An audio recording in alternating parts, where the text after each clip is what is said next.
Welcome to the ResearchWorks podcast, brought to you in association with the Healthy Strides Foundation. Your hosts are Dr. Dana Poole and Dr. Ashley Thornton, and we're here to interview world-leading researchers, clinicians, and people with lived experience to support your practice in being more evidence-based. Well, hello everyone, and welcome back to a very special ResearchWorks podcast holiday episode. I thought I'd interrupt your holidays whilst you're catching up on all of our episodes. We have pretty much over 60 episodes that we recorded in 2025. So I'm hoping you're all getting a chance to catch up to all of those episodes and, find out more about the articles as well, and just enjoying that over the time that we're having a bit of a break. But as I promised in our season finale episode, is that we thought we'd give you a bit of an insight into ResearchWorks Academy. Now, I've been mentioning the ResearchWorks Academy a number of times now throughout this season because it's something that we decided to build based on a lot of your feedback. You really wanted more information, more tools. You love the podcast, but you want to be able to have more things at your fingertips so you can implement evidence-based practice into your every single day. So we took on that challenge and tried to build something that we think that you'd really, really like. And we want to walk you through some of our favorite features of the Academy website today. And to do that, joining me, we have someone who's been coordinating this whole process of bringing all this information together, getting your feedback, and really compiling some of this information so we can really serve you. So welcome back to the pod, Matthew Haddon. Thank you very much. Yeah, good to be here. A bit of a different setup on the lovely, nice, comfy couches, really and still nice. in the homely studio. So it's Isn't good. it? It's a good to be back. really nice studio. We love being in here, and you may recognise Matt's voice. We've spoken to him previously when we were talking about our Kindy Move study, and was also at EACD for our summary episode 2. So, and also in a clinicians episode on our other podcast that we have for parents, which is called Therabytes. So. No stranger to the microphone as we talk about all of this. And the reason why we want to go through this is to really just give you more information about what it actually looks like. And so this is very much an audio podcast, but we're also going to put this on YouTube so we can show you some of the videos of what we're talking about as well if you want to walk through that. So definitely take a look at that if you are interested. So we don't want to talk about this for too long, but we want to highlight some of our favourite features, don't we? Yeah, and there's a lot there, and there's bits that will be helpful for some people in practice or in clinical practice or in research practice, and others that they may not use day to day but could come across and find useful from time to time. So excited to chat through it all. Yeah, and like I said in the last episode is I have a tab on my computer that's always open to the Academy, so I can pull things from there so easily and I don't have to rummage around and find other things. But before we get into all of the details, I do need to give a shout out to Producer Ed. Producer Ed, as Olaf said from Canchild in one of our final episodes for the season, said you don't really ask these layman's questions anymore, Ed. But IT is definitely your strength. And it is, yeah. You were instrumental in building this entire platform from scratch, using all these tiny little digits and codes and things like that, right? Look, a bunch of zeros and ones, I think. Is that that's right. I use more than just a calculator to make the website, but it's come together really well. Yeah, and how's that process been for you? I mean, we've literally spent the whole year, haven't we? Just thinking, creating, asking Ed if it's possible, and his answer is usually, what is your answer when we ask you these questions? Anything is possible. It comes down to time. There we go. Matt, have you heard that a few times before? Just a couple. And we put a lot of time into it. We have put in a lot of time, yes. So it's gone through a few different phases, isn't it? We went to EACD, and some of you might have met Matt there as we were showing people what this platform looks like and asking for feedback, and we received some feedback, and we've been trying to address some of the things and try to make it more like what you want. So we're really proud of it, and it's something that we're really keen for as many clinicians to use because the bottom line is it is free. We have created this just for you so you can use it. We're just that passionate about evidence-based practice. So we're going to walk you through the process. So first up, I guess the most important thing is where to find it. And so the website is researchworks.academy. And when you head to ResearchWorks.Academy, you'll be prompted to log in or first of all, register. So you click on the register button. It's really obvious in the top right. You create your username and your password and you go through, follow the prompts, and then you are in. And when you first get in, you'll get this pop-up on screen that asks you, not sure where to begin. And that was from feedback as well, wasn't it? Yeah. And from there, you'll get directed to, if you want to, go to a set of icons that literally step you through the whole interface from beginning through to end in a bit of a logical format. And you can use that as your interface if that's more helpful for you. But you can stay on the homepage as well, and the beautiful coloured icons are really well titled so you can find what you need. So once you're in, let's talk a little bit more about what it is that you can see. And one of my favourite features, I feel like I talk about all the time, is the goal attainment scale template. And the template feels like I've undersold it. But Matt, can you tell everyone a bit about what this template, in inverted commas, actually is? Yeah. Yes, glorified template, better than glorified template, that's nice.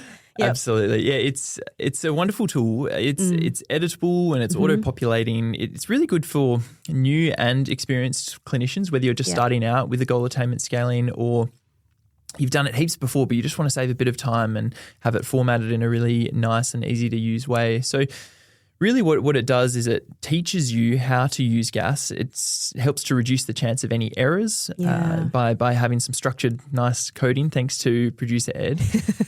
And so how it works is you have your different variables that you can work through. Starting at -2, you can select the skill area that you're interested in. So whether that's walking or hand skills for play or communication and socialization or general functional tasks, and you can choose that. Then choose the sort of domain that you want to progress. Is it their independence? Is it the amount of support or prompting required? Is it the context that you want that skill to be practiced in? And then you can choose where that individual is at. What's their baseline -2 ability in that domain area? You choose that, and then it auto-populates through the table. You can then go and choose another variable or a third variable. And then once you've decided what you want to progress and work towards, you can select from -2 to -1 right through to +2. Select on that variable and click auto-populate, and it'll give you the next incremental progression. Which is so cool. From that -2 to -1. Yeah. And do that for whichever variables you want to change to get to your expected goal outcome of 0, and then your +1 and your +2 from there. Yeah. So it's really wonderful. It steps you through it. You can edit it. You can put the child's name in there and change it, tweak it exactly how you like. But we've created this template that gives you a really good starting point to build from. It's so good, and it just saves time. Like I use it as well. I use it as a teaching tool. It's got integrated AI there, so it actually creates your variables into a nice sentence. And then from there, you can download it either as a Word doc, so you can edit it even more, or as a PDF. And so it serves as such a great tool to then be able to share with families, share decision-making. And so even if you're a really experienced clinician, this is just something that helps you save time. But if you're learning how to do GAS, this actually teaches you, because it doesn't let you break the rules.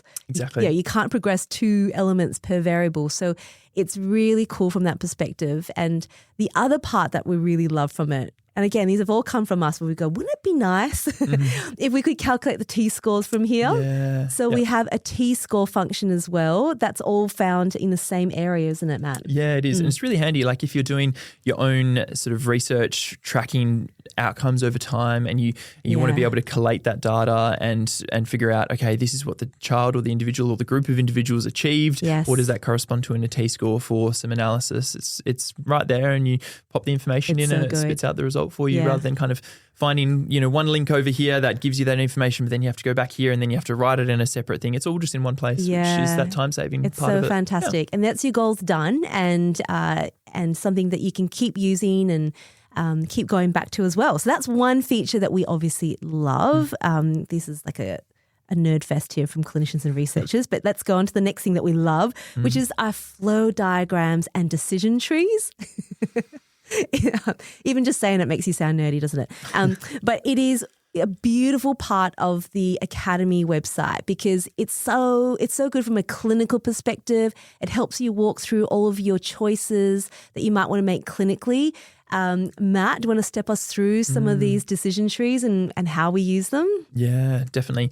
There's a few different ways it can be used. So firstly, just to kind of learn, there's areas of classification systems and assessments and treatment approaches that just help you to learn and to step through it and help in your clinical decision making. And it may also help you to sort of confirm or to give you greater confidence in the decisions or the assessments or the classifications that you're doing, to sort of be like, okay, this is what I'm thinking it is. Let me cross-check that with the flow diagram. It's like a pal. It's like a friend that you can talk to. And if you work by yourself and you're trying to make a decision, not everyone's surrounded by all these really experienced clinicians. You can actually use this to help you to make those decisions. Hey? Yeah, to step it through. And so, whether it's from a classification point of view, we've got some familiar ones that people would know in terms of the MACs, the EDACs.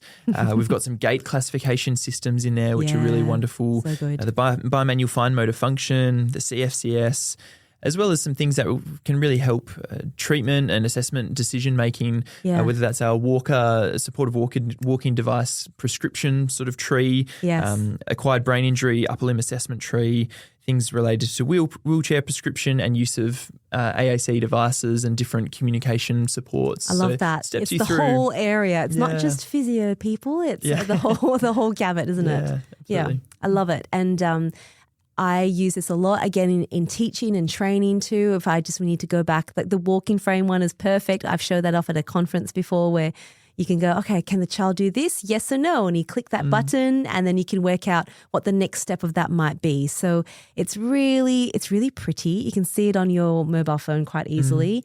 And as you choose what you need to on the touch screen or as you click on it, the choices just come up as your next option. So really, really wonderful. Yeah. So that's another feature. Gosh, there's so many features to choose from. The next one that I adore because it saves so much time is the Outcome Measures Hub. How many times do you have to, go through the internet, find out what an outcome measure could possibly be for the child you want to see for that diagnosis, and then you need to work out whether it's clinically meaningful, and then you have to search for that information, and by that stage you're like, oh, now I have to write the report up. There's so much involved in that. So we have an Outcome Measures Hub. Tell us about that, Matt. Yeah, we've sort of taken, hopefully, the time off clinicians and researchers' hands and done that for over 150 measures. And that covers... That's a lot of measures. That's a lot of measures. That covers motor function, pain, sleep, participation, goals, a range of different domains and areas, which we hope can be this sort of one-stop shop for finding this information. Hundreds and hundreds of research papers that have been referenced in this that we've gone through and picked out all of the important information for that particular measure. So really wonderful thing about it is you can find what you're looking for in a range of different ways. You can search for it using keywords, use AI to assist you with the search function. You can go through and search by the sort of domain or category you're looking at. Is it motor function and then the subdomain of upper limb motor function? And here's a list of the measures that we've gathered together. Yeah. Or do you want to search by perhaps the population? Are you interested in outcome measures relevant to, say, individuals with Rett syndrome? Yeah. Oh, look, actually, there are a few here that we've got. Use, and then you get this wonderful summary of what the measure's about, who it's appropriate for, and then that bit that I think a lot of us have been looking for is your measurement errors, your normative data, your minimum clinically important changes, all in that one spot with the references and further space to keep looking down that path and looking for more information if you want, but really getting a great snapshot summary just sort of after a couple of clicks. It's so good. And that's why I have it as a tab open, because you're always trying to find this sort of information. And the AI feature that we've integrated into the entire platform is wonderful. And that really comes across in our article chat. So like I alluded to before, we've got a lot of episodes that we've released. So, over 260 episodes, which means a lot of conversations, a lot of articles. So we have embedded all of that within this article chat. So when you are actually, interacting with AI, when you do it outside these platforms, what tends to happen is it can look for stuff from all over the web and it's uncurated. You don't know if it's real or not, and you've got to do that little bit more digging to see whether that's a good reference. So what we've done is we put all of the things that we've spoken to people about on this first. It preferentially looks for that information before it goes and looks at it elsewhere. So you can ask the chat information about the F words or who wrote this article or just anything related to this area. And if we've talked about it, you'll find it here. So it's such a great function to use. And again, you don't have time necessarily to troll through all the episodes sometimes, do you? And you might want to find something a bit more specific. Yeah, exactly. Yeah. And not only trawling through all the episodes, but because there have been so many, but trawling through all of the published research papers out there. And I think we all know that there is a range of quality of the research that's been published. And so really to kind of get rid of the fluff and to really get the big, the important, the high quality research that's been published all in one place. You get a really nice summary of a few different papers that are relevant to that sort of those keywords that you've searched for, and also get more information to go and follow the link to read that full paper if you'd like to. Yeah.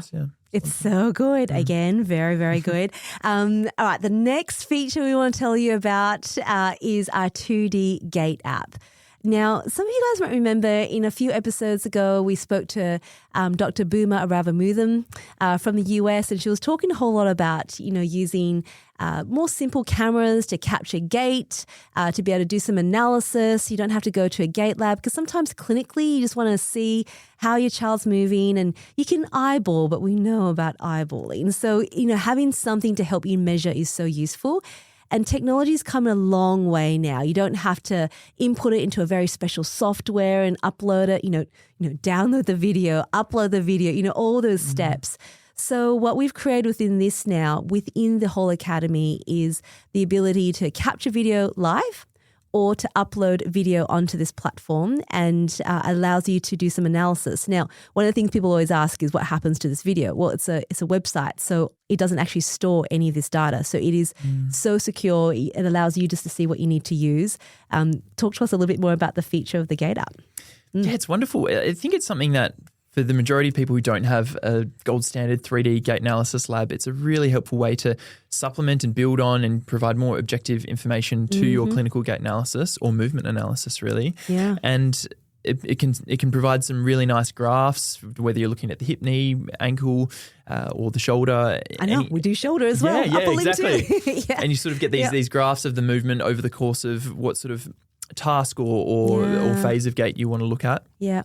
And the really nice thing as well is that what we're hoping to do is use this to supplement some of the other features of gait analysis and the ways that we can describe or classify it. And so one of the flow diagrams, or a few of the flow diagrams that we have, look at classifying gait, and the GAP CP is a new one, gait classification, children with cerebral palsy, and we can use this tool of the gait analysis app to supplement kind of honing in what that classification actually is. Yeah. And it's just helpful to, again, provide more objective information and to hone in what decision or what classification you might be providing. Again, so great, because we did this the other day. When I say the other day, it was probably about a month or two ago, but we were looking at some gait video and we thought, okay, let's look at the gait video, put it through the app, and let's also have the flow diagrams there too.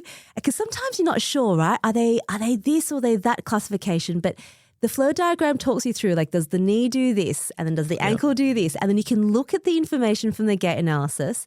You make your decision. At the end, it tells you what classification it is. And sometimes if you're doing it on your own, you're not sure.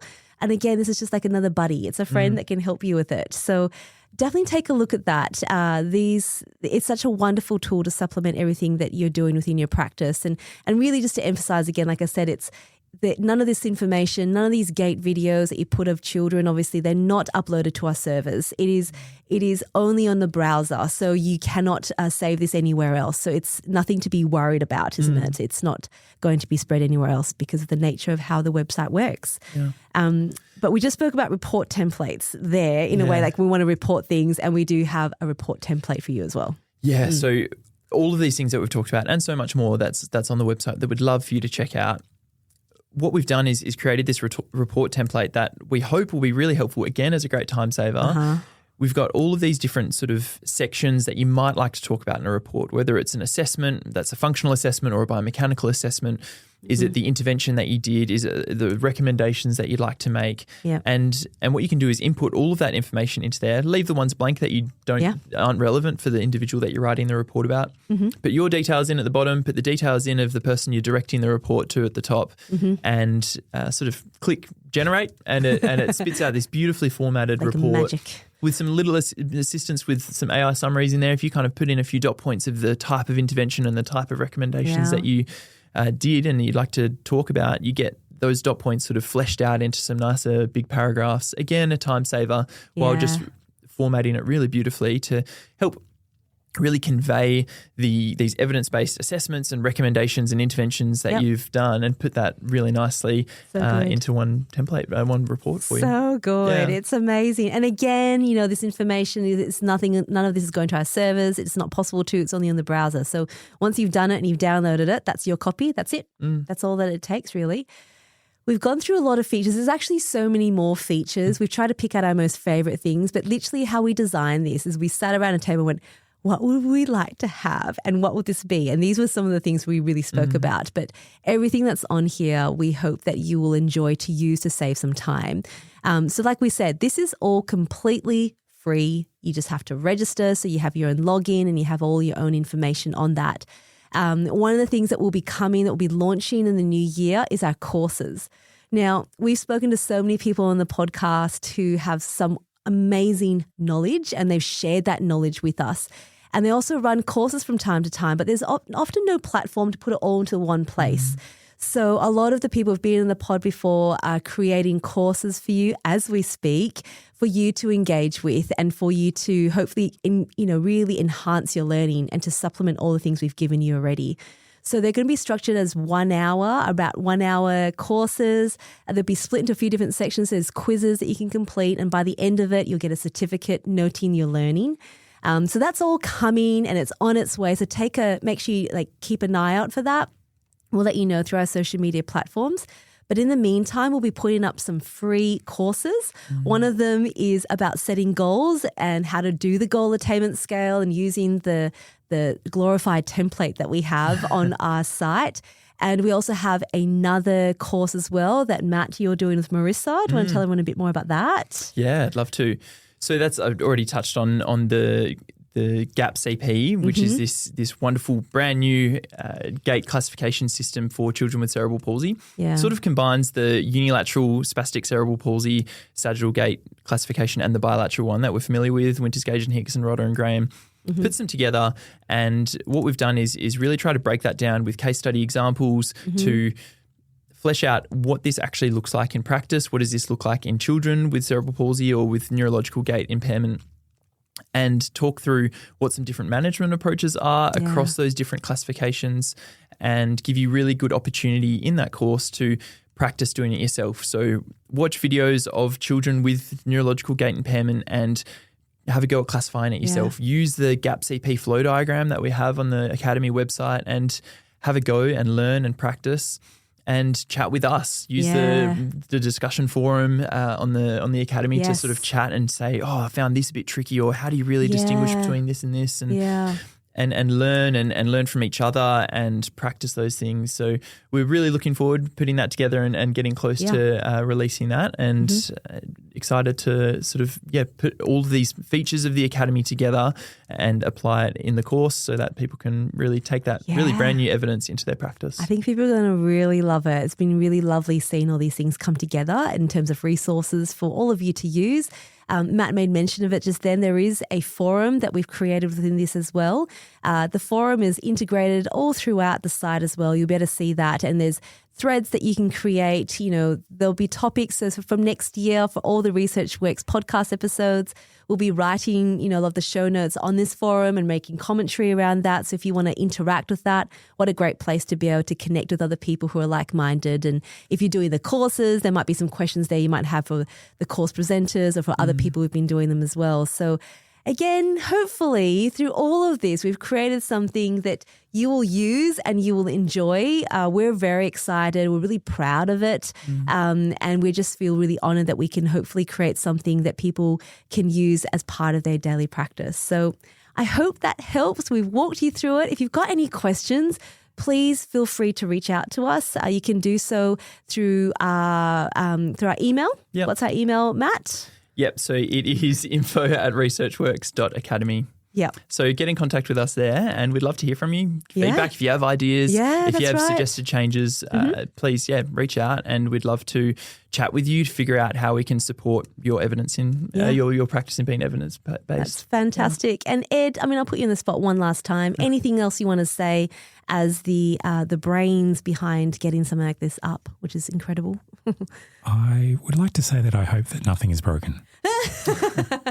We've put this up in a record amount of time, and there might be a few technical glitches here and there, but we're very responsive. Yes, please let us know. I know the developer personally, and he will make sure that he does his job properly. So if you notice anything that's broken, certainly let us know as well. Yeah, that's a really good point. We so do welcome that. We've done this all ourselves. So we're right here, we're responsive, and we do want to know about things that may not be working, but I think it's pretty good. We've tested it. We've tested it pretty well.